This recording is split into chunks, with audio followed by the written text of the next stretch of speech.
आज हमने चूरू जिला कांग्रेस के अध्यक्ष हमारे इंद्राजी खिचड़ साहब के नेतृत्व में सभी हमारे विधायकगण, हमारे मंडलिया साहब, हमारे चेयरमैन महोदया बुलानिया जी, हमारे विधायक अनिल शर्मा जी, कृष्णा पूनिया जी और एक सांसद के रूप में मैं राहुल कस्वां, हमने सबने मिलकर आज हमारे दो विधायक मनोज मेघवाल जी और पुसाराम जी की ड्यूटी लगी हुई थी इलेक्शंस में, तो वो आए नहीं उनके पर हमारी रतनगढ़ की और सुजानगढ़ की पूरी कांग्रेस की कमेटी आई हुई है। हम सब ने मिलकर आज सरकार को प्रेस नोट दिया, हमने अपना ज्ञापन सौंपा है। उसी के माध्यम आप साहब से प्रेस कॉन्फ्रेंस के माध्यम चर्चा करना चाहेंगे। ज्ञापन के अंदर हमने जिले के अंदर जो आम जन की समस्याएं बनी हुई हैं, ऐसे मुद्दों के ऊपर जो सरकार जो बिल्कुल सोई हुई है, कोई एक्शन तक नहीं ले पा रही, उसी के ऊपर हमने सरकार को चेताने के लिए आज अपना ज्ञापन सौंपा है। और हम उम्मीद करते हैं कि इस ज्ञापन को सरकार सीरियसली लेगी और सीरियसली लेने के पश्चात उसके ऊपर एक्ट करेगी। अगर नहीं करेगी तो हम आने वाले समय के अंदर हमने सरकार से कलेक्टर के मार्फत से सरकार को चेताने का काम किया है कि हम किसानों को और एक आम जन की आवाज़ को दबने नहीं देंगे। उसके लिए हम जो भी होगा हम रोड तक इसके ऊपर लड़ने के लिए पूरे बिल्कुल तैयार हैं। मुद्दे, हमारा सबसे बड़ा मुद्दा आज की तारीख में डीएपी की सप्लाई का है। सरकार की 3500 टन की चूरू जिले की डीएपी की रिक्वायरमेंट थी, जिसको सरकार आधा भी पूरा नहीं कर पाई। सरकार के अलग अलग न्यूज़पेपर के मार्फत से पता लगता है कि सरकार को डीएपी की सप्लाई नहीं हुई है। मैं खुद भारत सरकार के अधिकारियों से मिल के आया था। उनका मानना ये था कि जितनी भी सप्लाई उनकी डिमांड थी, हाँ डिमांड के अंदर हमने कुछ मटेरियल की सप्लाई कम दी है, उसके उपरांत भी उनके पास में अवेलेबल स्टॉक बहुत ज़्यादा है। उस स्टॉक को भी उन्होंने कम्प्लीटली बांटा नहीं। सरकार के स्टॉक का डिस्ट्रीब्यूशन का नेटवर्क बहुत गलत है। उसके कारण हमारे को क्या काला बाजारी होती है, किसान को बहुत ज़्यादा एक्स्ट्रा पैसा देना पड़ता है। ये मुद्दे को लेकर ही चर्चाएं हमेशा चलती आई, इसलिए हमने 12 महीने पहले ही चूरू लोकसभा क्षेत्र के अंदर सादुलपुर स्टेशन के ऊपर हमने हमारा खुद का रैक पॉइंट बनवा लिया था। हमारा रैक पॉइंट अभी सूरतगढ़ और लालगढ़ से सप्लाई होती थी। मैं खुद कमिश्नर एग्रीकल्चर से मिलकर आया था जयपुर। मैंने कहा था कि आप हमारे रैक पॉइंट को यूज़ करिए, चूरू का मटेरियल चूरू में ही आए। एक रैक में 4000 टन मटेरियल आता है और 4000 टन की ही चूरू की रिक्वायरमेंट है। हम किसी और पर निर्भर क्यों रहें? पर सरकार ने न कभी आँख खोली और यूरिया की डीएपी की सप्लाई न हमें मिली और इसलिए हमारा शॉर्टेज भी रहा। और अब नवंबर के महीने में भी हमें मटेरियल चाहिएगा और सरकार इस बारे में बिल्कुल सोई हुई है। किसान दर बदर भटक रहा है और महंगी रेट में उसको डीएपी खरीदनी पड़ रही है। तो हमने सरकार को ये चेताया इस बात के लिए कि इसकी सप्लाई को आप मैनेज करवाइए और साथ साथ में सादुलपुर के रैक पॉइंट को इस्तेमाल करते हुए चूरू की सप्लाई चूरू से ही हो, हम डिपेंडेंट किसी पे ना हो, इसके लिए हमने कहा है। दूसरा हमारा सबसे बड़ा मुद्दा है मूंग की परचेजिंग हुई। टोकन सरकार ने पूरा प्रचार प्रसार नहीं किया। अचानक से पोर्टल खुला और पोर्टल के अंदर उसमें 2 दिन के या 3 दिन में पोर्टल बंद हो गया। 75% से ऊपर किसान इससे वंचित रह गया, क्योंकि इसमें कैपिंग थी कि मैक्सिमम 25 क्विंटल लेंगे। सरकार एक तो क्लेम ये बात करती है कि हमने मूंग की परचेज एमएसपी में हम परचेज कर रहे हैं, पर वो परचेजिंग पूरी किसान की तो होती नहीं। आप उसकी फसल ही पूरी नहीं खरीदते, उसके बावजूद भी 25 क्विंटल का ही कैपिंग है। और उस कैपिंग के अंदर भी सरकार की मिस मैनेजमेंट के कारण आपने तहसील लेवल को उसका एक बेंचमार्क मान लिया कि तहसील लेवल पे जो पैदावार होगी उसका 25% भी हम हिस्सा लेंगे। तो ये तो फिर कई गांव क्या हमारे 80% से ऊपर गांव रह गए और उस पोर्टल न खोलने के कारण आज किसान वंचित है। 2000 रुपये क्विंटल प्रति क्विंटल का फर्क है बाजार के भाव में, एमएसपी के भाव में।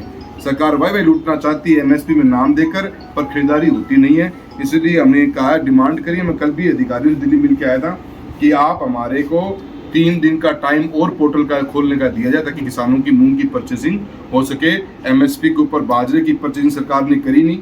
मिलेट ईयर के नाम से बातें सरकार करती आई। राजस्थान की सरकार ने न पिछली बार भी बात यही कही थी हम खरीदेंगे, और न इस बार बाजरे का कोई सेंटर ही नहीं खोला। और वो इसके कारण किसान को अपना भाव सस्ते भाव में बाजार में माल बेचना पड़ा। ये हमारी एमएसपी की खरीद के ऊपर सरकार से बात रही है। और सबसे अहम मुद्दा जो हमारा चूरू लोकसभा क्षेत्र का और चूरू जिले का भी है, वो हमारे बीमा का है। बीमा के हमारे 3 बड़े मुद्दे हैं जिसके ऊपर हमने सरकार को चेताने का काम किया है। एक 2023 करीब का बीमा, जिसको बीमा कंपनी ने शिकायतें दर्ज करवा रखी हैं, उसकी शिकायतों को कलेक्टर ने सुना, कलेक्टर ने निस्तारण कर दिया। फिर बीमा कंपनी स्टेट में चलेगी। स्टेट के आज तक 1 साल हो गया है, अभी तक सरकार ने स्टेट के अंदर कोई भी बीमा की समस्या को सुनने का काम ही नहीं किया। और 23-24 रबी का न तो कोई आपत्ति है न कोई समस्या है, पर सरकार 1 साल से हो गया ऊपर अपने हिस्से का पोर्टल के ऊपर अपने हिस्से का प्रीमियम जमा नहीं करवा रही। प्रीमियम जमा न करवाने से किसानों को अपना क्लेम मिल नहीं रहा। करीब करीब 250-300 करोड़ का क्लेम 2023-24 रबी का चूरू लोकसभा में आना है, पर सरकार की नाकामी के कारण आज किसान दर बदर भटक रहा है। और 2021 का जो क्लेम हम जिसके लिए लड़ते आए काफ़ी समय से, स्टैक भी बैठा, स्टैक ने फैसला लिया कि हाँ ये पहले वाला फैसला गलत हुआ है, किसानों को प्रीमियम क्लेम क्रॉप कटिंग के आधार पर मिलना चाहिए था। वो अपना फैसला भारत सरकार को भेज दिया। भारत सरकार से संतुष्ट नहीं हुई। भारत सरकार ने फिर कुछ जवाब लिख के मांग लिए। वो जवाब आज राजस्थान सरकार के पास पड़े हुए हैं। राजस्थान सरकार उनके ऊपर कोई जवाब दे नहीं पा रही और ये एक कभी इधर कभी उधर करते करते आज 8-9 महीने से मार्च में फैसला लिया गया था स्टैक के द्वारा कि चूरू जिले के किसानों को क्रॉप कटिंग के आधार पर क्लेम दिया जाए। उसका फैसले का आज तक निस्तारण भारत सरकार के लेवल पे पेंडिंग पड़ा हुआ है। वहाँ के अधिकारी कहते हैं कि राजस्थान सरकार ने जवाब नहीं दिया, राजस्थान के अधिकारी कहते हैं कि भारत सरकार के पास फाइल पड़ी हुई है। इसी उल्टा पुल्टी में किसान हमारा बड़ा भारी परेशान, और हमने इस बारे में भी सरकार को चुकाने का काम किया है। और बिजली और पानी के हमारे बहुत ही बेहतरीन समस्या हो रखी है हमारी, इतनी ज़बरदस्त है जिसका हम बोल नहीं सकते, क्योंकि मुद्दा RDSS के एग्जीक्यूशन का है। 2022 में टेंडर हुए थे और आज तक काम पूरे नहीं हुए। किसान को बिजली टाइम पे मिल नहीं पा रही। बुआई का सीजन चल रहा है। 48,000 डानियों में विद्युतीकरण करना है, जिसके अंदर आज गवर्नमेंट ने 6,000 डानियों कोटा दिया चूरू को। आज 1.5 साल हो गए, 400 डानियों में भी कनेक्शन नहीं कर पाए। और बिजली के ऐसे बुरे हालात, उसके ऊपर से सरकार की हेड तो देखिए कि एक आम किसान के 5-5 लाख 10-10 लाख रुपए की पर्ची काटने का काम किया जा रहा है। राजस्थान की सरकार कह रही इन्वेस्ट इन राजस्थान का प्रोग्राम चलाएंगे और दिसंबर में बड़ा प्रोग्राम करने का प्लानिंग करी है। चूरू का खुद का झींगा मछली पालन के उद्योग को इसी सरकार ने अपने हाथों से मारा है। बीते हुए 3 महीने में किसानों के 50 लाख, 37 लाख, 40 लाख, 55 लाख, 70 लाख की पर्चियां काटी एक एक किसान के।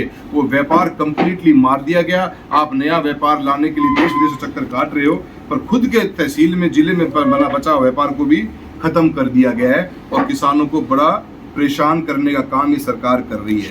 तो बिजली के बुरे हालात हैं, न इनके पास ट्रांसफार्मर्स हैं, न GSS को बाइफरकेट कर पा रहे हैं, न GSS का काम चालू हो पा रहा है और इससे किसान दुखी हो रखा है। जो काम 2019 में रतनगढ़, सादुलपुर और सदाशहर और चूरू सुजानगढ़ के चालू हुए थे, वो आज तक कंप्लीट नहीं हो पाए। टंकियों का टेंडर निकले हुए आज 3-3 साल हो गए, काम कंप्लीट हो नहीं पा रहा उनसे। और तारानगर तहसील हमारी जो अपनी योजना के पहले चरण से जुड़ी हुई थी, उस योजना का भी आज तक टेंडर नहीं खुल पा रहा।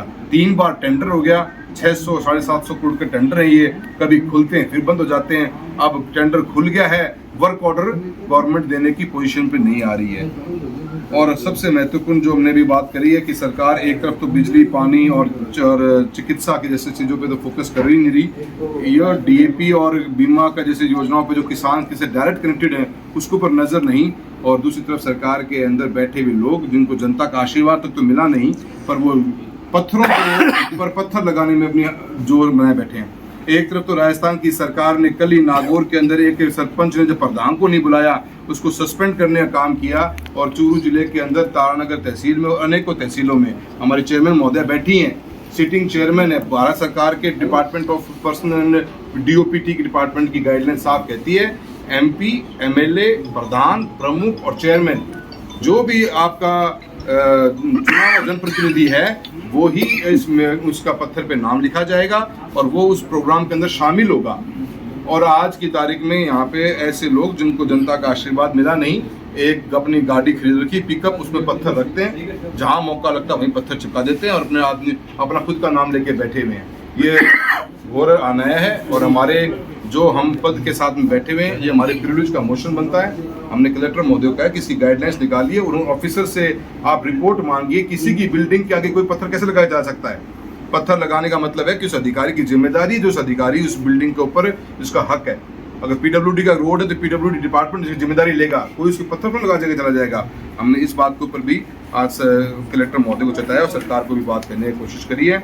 और रंदीसर पहाड़ी और हमारे अनेकों पहाड़ियों पर भी हमारे आम जो वहाँ पे लोग किसान हैं रहते हैं, गाँव के निवासी रहते हैं, उन पंचायतों में रहते हैं, उनके साथ हो रहे दुर्व्यवहार और जो मिट्टी मलबा उड़ रहा है उसके ऊपर सरकार का फोकस नहीं, बीमारियां बढ़ती जा रही हैं और DMFT का जो फंड है उस फंड को भी हम और जगह डाइवर्ट कर देते हैं। हमने ये कहा है कि रॉयल्टी के ठेकेदारों को कहा जाए कि वो बदतमीजी ना करी जाए और कॉरपोरेशन के साथ में उन पंचायतों में जहाँ पे माइनिंग हो रही एक्टिविटी हो रही है उनको साथ लेकर चलने का व्यवस्था बनाएं।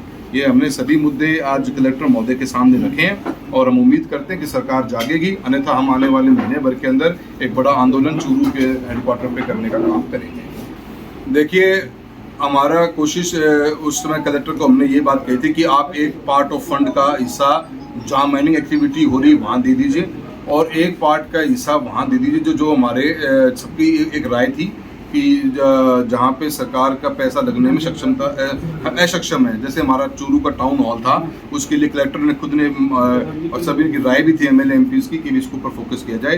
पर हमारा मेरा कॉन्सेप्ट हमेशा ये रहा है कि हमारी माइनिंग एक्टिविटी सुजानगढ़ में और रतनगढ़ में ज़्यादा होती है, तो उनको पैसा ज़्यादा दिया जाए ताकि वहाँ पे बेसिक जो गाँव वालों की जो सिलिकोसिस हमारी बीमारी है, जो माइनिंग के कारण जो रद्दा उड़ता है उसकी बीमारी होती है, उसके ऊपर उनका इलाज हो सके। फोकस हमारा यही है। ये पैसा कम था इसलिए सोचा येगा कि नेक्स्ट टाइम पे बाकी जो 2 तहसील हमारी जो रहेगी हैं उनको हम एक्स्ट्रा पैसा देंगे, बाकी अगली बार 2 कॉम्प्रोमाइज़ कर लेंगे तो अच्छे प्रोजेक्ट के ऊपर काम हो सके। ये आपको पता नहीं, जनता ने इस बार जो आशीर्वाद जिन लोगों को नहीं दिया, जिनको रातों की नींद उनकी उड़ी हुई है और सारा दिन गांव में ढूंढते घूम रहे हैं कि कौन सी बिल्डिंग पत्थर लगाएं। हमने चुनाव में भी कहा था कि 34 साल का सफर रहेगा, एक बिग टिकट प्रोजेक्ट तो दिखा दो जो चूरू में आपने बनाया हो। पत्थर खुद के कार्यकाल में लगाते तो अच्छे लगते, औरों के कार्यकाल में हुए काम। रमसा समसा के पैसे हम लेके आए, 800 स्कूलों का 800 स्कूलों में कमरे 800 कमरे स्कूलों के अंदर लेके आए। चूरू जिले के अंदर 1750 कमरों की आज भी रिक्वायरमेंट है। उस रिक्वायरमेंट के बावजूद भी ऐसे ऐसे लोग जिनके पास कोई भी संवैधानिक पद हाथ में नहीं और वो पत्थर लगा उद्घाटन करने का काम कर रहे हैं, दबाव में ले रहे हैं स्कूल प्रशासन को और उनके साथ में काम करके पत्थर लगाने का काम करते हैं। हमने कलेक्टर कह दिया, हम इसका हम कोर्ट के साथ नहीं करना चाहते। अगर आपने नागौर के अंदर ये फैसला लिया कि अपने सरपंच को हटाने का काम किया तो आप यहाँ पर भी उन अधिकारियों के खिलाफ एक्शन लीजिए और ऐसे लोग जो वहाँ पे इन प्रोग्राम को करा रहे हैं उनके खिलाफ एक्शन लीजिए।